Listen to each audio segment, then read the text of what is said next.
Hello students, in this our lecture of physics, we are learning here chapter number 5, magnetism and matter, and the topic is magnetic properties of materials. So what are the magnetic properties of materials? So here we will learn about three magnetic properties: diamagnetism, here paramagnetism and ferromagnetism. So these are the main properties of any magnetic materials, whether it is diamagnetic, paramagnetic or ferromagnetic. So first of all, let us discuss the property which is called diamagnetism. So what is diamagnetism?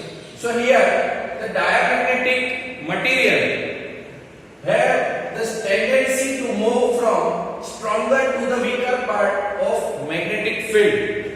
The diamagnetic material has the tendency to move from stronger to the weaker part of that particular external magnetic field. When we apply the external magnetic field to the diamagnetic substance, it has the tendency to move from stronger to the weaker part of that magnetic field. So this is the first property of diamagnetic material. Now, magnet attracts metals like iron. The magnet which has the diamagnetic properties attracts the metals like iron, which has this diamagnetic property. So now, in these substances, electrons possess orbital magnetic moment. These are the substances which has the atoms. That atoms possesses orbital magnetic moment. Electrons here possesses orbital magnetic moment. Resultant magnetic moment in atom is zero. But the resultant magnetic moment is zero because all the magnetic moments are in random directions. So the net magnetic moment is zero over here. So if we put the diamagnetic material into the magnetic field, so these magnetic field lines are in this way because they will repel each other. All the magnetic field lines will repel each other and they will come out of the material. So this is also the property of diamagnetic material, that if we put that into the magnetic field, the magnetic field lines will come out of the material. Resultant magnetic moment in atom is zero, that we have learned. When magnetic field is applied, the substance here develops a net. So here the substance develops a net magnetic moment in opposite. When we apply here a magnetic field, this substance will develops a magnetic field, another magnetic field. The basic magnetic field was already there, but the substance will develop a magnetic field in opposite direction to that of external magnetic field. So both the magnetic field lines directions are in opposite to each other. So here the most exotic diamagnetic superconductor gives perfect conductivity and perfect diamagnetism. The most exotic diamagnetic materials are superconductors because they have gives perfect conductivity. They are perfect conductors and perfect diamagnetism, so that they are perfect and the most exotic materials. Now field lines completely expelled, because here you can see that these field lines are completely expelled. Expelled means these field lines comes out of the materials. So we can write that chi is equal to -1. Chi is our magnetic susceptibility. So for diamagnetic material, chi is equal to -1 and mu r, that is relative permeability, that is equal to 0. Now it is called Misner effect when these field lines expelled, completely expelled. So that is called the Misner effect. This is Misner effect. Example of diamagnetic materials are bismuth, copper, lead, silicon, etc. are the examples of diamagnetic material. So this was the property of diamagnetic materials. Now going further, we will discuss about paramagnetism. That is the property which paramagnetic substance contains. From weaker to stronger magnetic field and gets weakly magnetized in external field. So these paramagnetic substances have the tendency to move from weaker to stronger. Here the tendency was stronger to the weaker. Here the tendency is from stronger to the weaker. Here weaker to stronger, here stronger to weaker. So we can say that the paramagnetic substance has the tendency to move from weaker to stronger magnetic field in external magnetic field, and it gets weakly magnetized in external magnetic field. When you put the paramagnetic material into an external magnetic field, they get magnetized, but it is very weakly magnetized over here. Now it possesses permanent magnetic dipole moment.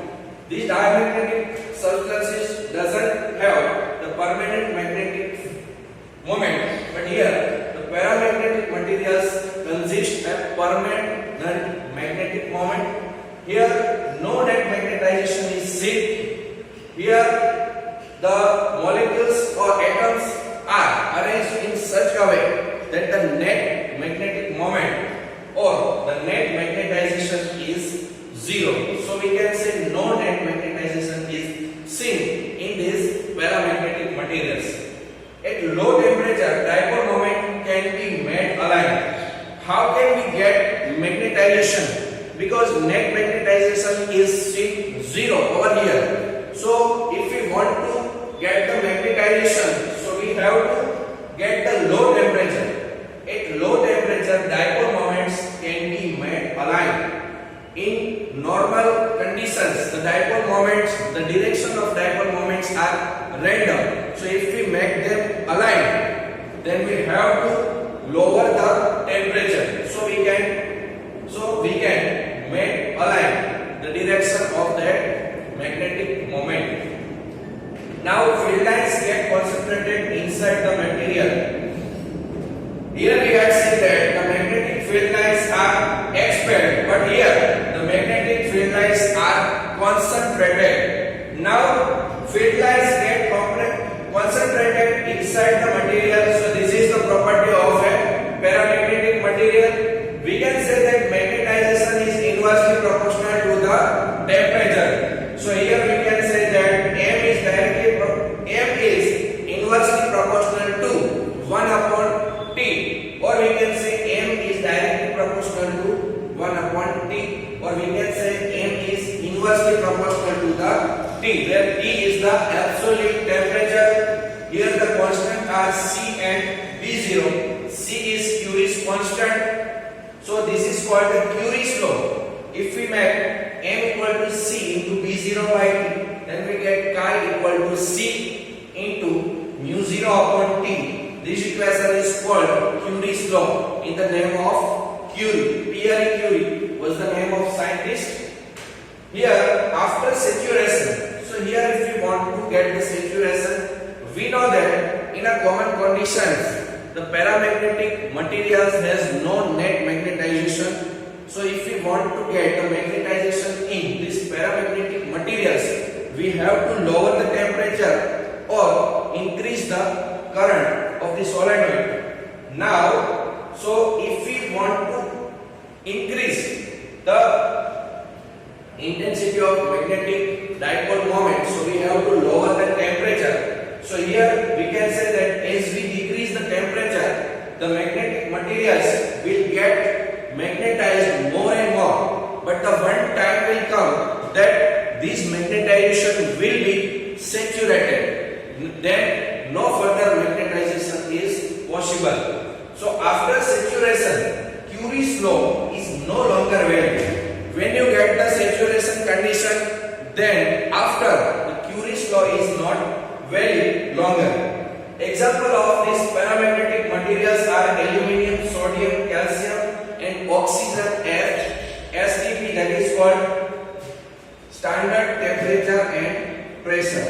This is called STP, and copper chloride CuCl2. So these are the examples of paramagnetic materials. Now we go forward with ferromagnetism. Ferromagnetism is also the magnetic property.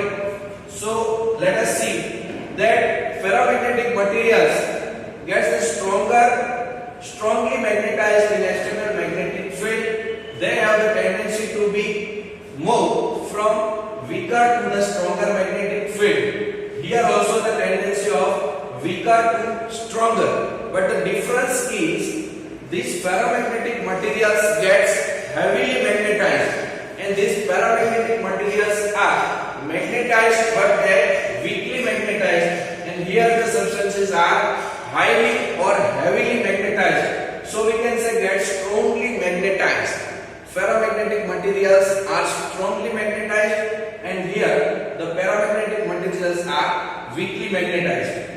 Individual atoms possesses a dipole moment. Here the individual atoms does not contain the dipole moment, but here individual atoms contains the dipole moment. But here there are some region. In that particular regions, the dipole moment of all the atoms are in same direction. Here we can say these are the region, in same region, the direction of dipole moments are same. But the total dipole moment, or we can say net dipole moments, is 0, because all the regions are in a different magnetic dipole moment. So this is there have the no net magnetic dipole moment, because all the regions have different directions of dipole moment. So this region is called the domain. This domain there are so many domains in a material, and all the domains have particular directions of magnetic dipole moment. Here interact with one another in such a way that they spontaneously align themselves in a common direction over a macroscopic volume called a domain. So this region is called domain. Each and every domain has different direction of dipole moment. Now size of the domain, or we can say critical size of domain, that is 1 millimeter, and each domain consists around 10 raised to 11 atoms. So we can say that there are 10 raised to 11 atoms per domain. When we apply the magnetic field, the domain orient themselves in the direction of applied magnetic field. So when we apply the magnetic field, all the domains gets in the same direction, and they try to be in the same directions to the direction of external magnetic field. So all the domains, these are the lines, will be divided in some parts, and all the domains will be break up. Now there is a giant domain will be made. So these all the domains will be combined and make the one giant domain, that is called giant domain. And now remove field. If we remove the field, or we can say that if we remove the external magnetic field, then if this magnetic moment will consist, or the magnetic moment will as it is. When we remove the field, the magnetic moment will not remove, then it is called the hard ferromagnetic material. And with the removal of external magnetic field, the magnetic moment also removes, then it is called the soft ferromagnetic materials. We can say here the examples of hard ferromagnetic materials are Alnico, which is the alloy of iron, aluminium, nickel, cobalt and copper. The examples of soft ferromagnetic materials are iron, cobalt, nickel and gadolinium and etc. here the Curie temperature. What is Curie temperature? So it is the temperature when the ferromagnetic materials is converted into the paramagnetic material. When you get the saturation here and you get the giant domain, then after ferromagnetic materials or ferromagnetic substance will be converted into a paramagnetic material. So this temperature, when the ferromagnetic materials are converted into the paramagnetic materials, that temperature is called the Curie temperature. After Curie temperature, the laws of Curie is not obeyed. So here we can say that chi equal to C upon T minus Tc. Tc is Curie temperature. Now here the temperature, this is T, is greater than Tc. So these are the properties of magnetic materials: diamagnetism, paramagnetism and ferromagnetism. Further discussion will be done in our next lecture. Thank you and have a nice day.